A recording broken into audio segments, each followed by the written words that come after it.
Hi, Banana Recap here. Today I am going to explain a film called The Last Paradiso. On an Italian farm in the olive fields, the daughter of the local mayor, Bianca Cettino, is having an affair with the farmer Ciccio Paradiso. Their secret affair becomes known to Bianca's sister, Maria. After their time together, Ciccio kisses Bianca and reminds her that they will meet elsewhere later. Maria is forced to keep quiet about it. While his mother, Ninetta, is preparing bread for dinner, she asks Lucia where Ciccio is, but she answers nothing. Later, Bianca's father, Cumpa, and her brother, Cosimo, watch the harvesters at work on his olive farm. When his daughters bring him some food, Cumpa tells the harvesters to take a break. When Ciccio returns home, he runs into his other mistress, who resents him for spending more time with the mayor's daughter than with her. Ciccio calms her down before leaving. Ciccio asks Ninetta what she thinks of their home. He openly expresses his displeasure, and even expresses his desire to leave. He reminisces about his brother, who lives abroad, and the fact that he does not write to them, but his mother assures him that they are always in his brother's thoughts. As for Mayor Cumpa, he forcibly imposes himself on the woman he has sent to his barn, while Maria hears the poor woman's cries. That same evening, Ciccio finds his friend Vincenzo in a bar and together they watch as Don Luigi buys the olives he has picked from a farmer for little money. When another farmer approaches, Ciccio interrupts them and starts an argument. He humiliates Don Luigi, saying he will buy all the farmer's crops for a decent price. In response to Ciccio's protests, Don Luigi smirks and leaves, leaving him to spend the night with the peasants. When Ciccio returns home for breakfast, he discusses corruption among the landowners with his father. His father tells him to mind his own business. Later he meets Bianca at their secret rendezvous. Ciccio tells her how he wants to go away with her. They kiss under a large olive tree and dance to the music. Cumpa and the brigadier listen to Don Luigi's complaints about Ciccio. Cumpa declares to Don Luigi that he will take care of the peasants' revolt. After Don Luigi leaves, Cumpa asks the brigadier to bring some peasants, while he himself takes care of Ciccio. At night Ciccio is summoned. He enters the manor while his companions wait for him outside. Once inside, Cumpa asks Bianca to bring him a drink. He then asks if Ciccio knows his daughter and Bianca denies knowing him. The mayor goes on to talk about his relationship with Ciccio's family, explaining that Sens was like a brother to him. Cumpa even knows Ciccio's grandfather, who moved abroad to live with a much younger woman. He then cuts to the chase and retells how Ciccio humiliated Don Luigi. Unsettled, he defiantly replies that he has amassed his wealth by buying their goods cheaply and earning 3 times as much as the peasants.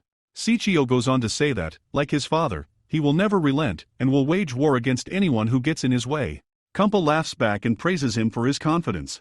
As Cosimo leads Ciccio outside, Cumpa watches silently as he and his friends leave. Later that night, the two peasants pretend to hitchhike in Don Luigi's car, but they beat him half to death and leave him unconscious in the street. Morning comes and the battered Don Luigi files a complaint with the police. At night, Ciccio sneaks into Bianca's room to wake her up. They walk around the estate in silence until they arrive at Cumpa's barn. There Ciccio declares his love for her. Bianca asks if he loves Lucia, and although Ciccio claims that he does, he says that Bianca is different, she is something non-existent. They turn the haystack into their love nest and do it. The next day, Bianca tells Maria about her lovely night with Ciccio and confesses that she left him sleeping in the barn. But when Cumpa instructs Cosimo to look after the horses, Maria volunteers to accompany him to cover for Ciccio and her sister. She manages to prevent her brother from finding Ciccio, and eventually allows him to leave. Later, Cumpa talks to one of Ciccio's acquaintances about what happened to Don Luigi. He pays him some money to settle the matter. When Ciccio and Lucia are in church, they have a serious conversation in which Lucia accuses him of infidelity. He tries to console her and says he loves her, but they want different things. After a while he meets Bianca, who informs him that her father may have already found out about their relationship. Ciccio is comforting and says that he can't wait to see her in a beautiful dress. He hands Bianca a letter and asks her to read it. Ciccio plans to give it to her father tomorrow, so that they can go to visit his brother abroad and continue their affair. Later, Cosimo confirms his father's suspicions by telling him that Bianca has been seeing Ciccio, infuriating him. He immediately asks Maria about the whereabouts of her sister, and she lies. When Bianca appears, Cumpa reprimands both daughters.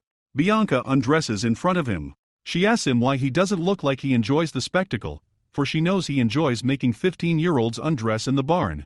Cumpa turns away from his naked daughter, leaving Maria to cover Bianca's body and take her away. Ciccio sits on the landing of his house, contemplating a prepared letter. The next day he meets Cumpa alone at the farm to hand him the letter. Cumpa says it will take him a day to finish reading it, after which he takes Ciccio with him to inspect his property.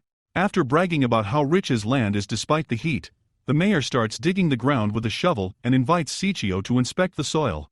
Ciccio agrees, but suddenly Cumpa hits him on the head several times, after which he is castrated. Soon the townsfolk and Ciccio's family find his body displayed in the town square. Everyone mourns the loss of the brave man who fought for them. Elsewhere, a factory worker named Antonio is summoned by his manager to inform him of his brother's death. Antonio is Ciccio's twin brother, and their faces resemble each other. Meanwhile, the police arrest the farmers associated with Ciccio. A few days later Antonio arrives in his hometown. He immediately comforts his mother and sister Mariella, who tells him how Cumpa killed Ciccio, and how they want to leave town. Antonio embraces Lucia, and while the family prepares for the funeral service, Antonio spends a moment alone, looking at his brother's body. Bianca tries to leave the family to watch Ciccio being carried to his final resting place, but Cosimo tries to stop her. However, Bianca threatens to kill him, and he leaves her. While the town mourns Ciccio's death, Bianca stands by, grieving and unable to contact her beloved. The next day Antonio arrives in town, and goes to the police station. He inquires about his brother's death, but as the foreman is unable to provide him with the information he needs, Antonio simply walks away. Outside, a man snaps at Antonio, stating that his brother is in jail because of Ciccio. Fortunately, Vincenzo is there, and he chases the man away. At Paradiso's house Antonio witnesses Mariella shouting at Sens for not confronting the man who killed his own son. In turn, Sens calmly replies that Ciccio made a mistake and paid for it. Ninetta and Mariella remain depressed, and Sens tells Antonio that Ciccio should have become a criminal in order to confront evil. But because he didn't, he paid for it with his life. Antonio then tells him that he is leaving and admonishes his son to forget everyone and everything and never return. Before he leaves, Antonio pays a visit to the Cetino family to see Cosimo. Cosimo sees him from afar and locks Bianca in her room. The men of the Schettino family come face to face with Antonio. They insult him and chase him away. Antonio confesses that he knows that Cumpa killed his brother, but the mayor replies that it is for the best, and that his brother deserved to die. Antonio warns Cumpa that his greed will be his undoing. The man warns Antonio to leave so that his father will not lose his second son. After Antonio says goodbye to his family, Vincenzo escorts Antonio to the bus so that he can return home. However, it transpires that before leaving Cettino's house, Antonio ambushed Cumpa in his stable. As a result of the ambush, Cosimo and the mayor of Cumpa are killed. Their blood-stained clothes are put on public display in the town center. Seeing that their brother and father are dead, both sisters are distraught. Over the next few days, Bianca and Maria turn to the police for help, but they have no power over the people of their neighborhood. There is no honor in Cumpa's death. His legacy is vilified by the townspeople who refuse to show him the slightest bit of sympathy. This is in direct contrast to the death of Ciccio himself, who was mourned by everyone in the town. With no one else, Bianca asks Don Luigi for help in tending her father's farms, but Luigi is too fascinated by Bianca's looks to pay any attention to her. When he tries to possess her, Bianca takes a pitchfork and stabs Luigi in the leg. Antonio is working abroad again, although he is clearly distracted when he tries to help a colleague. The man injures his arm and Antonio looks at the blood on the ground in bewilderment.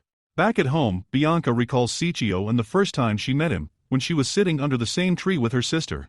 She went to him for help after being bitten by a snake, and Ciccio told her to close her eyes while he sucked out the poison. But he kissed her and then ran away. In the present, Antonio meets his beloved, who happily shows him the flat her father bought for them. But despite the wonderful news, he feels constantly at a loss after returning from his hometown. Later, Antonio goes to meet his manager, who also happens to be his future father-in-law. He tells Antonio to take a break from work, but as he insists on continuing, the manager thanks him. He also stresses that Antonio is now a member of his family, so he has to take care of his daughter. At night, Antonio sends a letter to Bianca, but when she receives it a few days later, she simply hides it under her desk drawer without reading its contents. The next day Antonio strolls around the port reflecting on his decision. Antonio has left a letter for his beloved, and she cries when she reads it. The letter informs her that he is leaving her to return home to his roots. Eventually, Antonio comes to town. Later he visits the Schettino house and asks Maria about her sister. She takes him inside the estate, and lets him wait for Bianca. There Antonio sees a picture of a beautiful woman, and Maria introduces her as her late mother. Stunned, Antonio hurries out of the house and heads straight for his father, who is in charge of the household. Antonio immediately inquires about the photograph in Cettino's house, which is similar to the one he saw in Sen's wallet many years ago. Finally, Sens reveals the dark truth about his family and the Schettino family. He confesses that Maria is his illegitimate daughter, born of an affair with the Schettino matriarch. Sens admits that Ninetta knew about the affair, but kept it a secret. As for Bianca and Maria's mother, she took her own life. Meanwhile, Bianca finally reads Antonio's letter.